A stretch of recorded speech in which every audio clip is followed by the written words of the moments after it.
I just want to come on here real quickly and just share something with you. I feel like God wanted me to release right now, especially as we're getting ready to go into this year of elevation.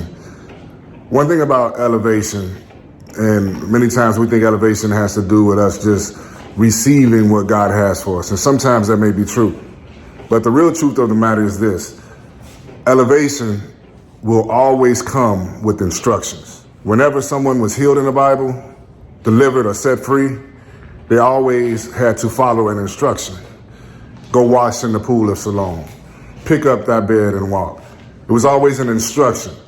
That means that we had to do something in order to receive the promise that God has for us.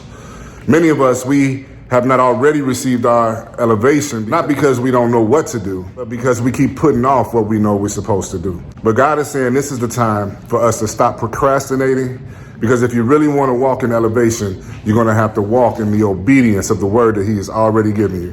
That means that you're going to have to start the business. That means you're going to have to write the vision. When people don't believe in the vision, you're still going to have to write it anyway. And the reason why you don't have to worry about what people think is because God didn't give them the vision. I always say this: vision is seeing what other people cannot see. So when you want God to bless you, that means I have to walk in obedience. Peter was in the boat with all of the other disciples.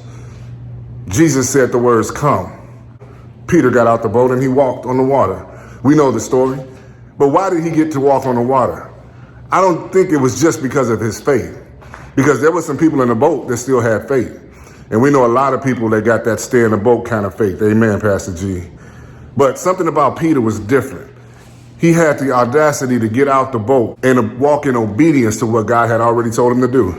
It was because of his obedience that he got that opportunity to walk on the water. So I want to encourage somebody today. It's time to get out the boat. It's time for you to get your feet wet, so to speak, because God has given you a word. He's given you something to do, and he's given you an instruction, and it is up to you to obey it. And I don't know about you, but in 2023, I'm going to walk in obedience and receive everything that God has for me. Are you with me?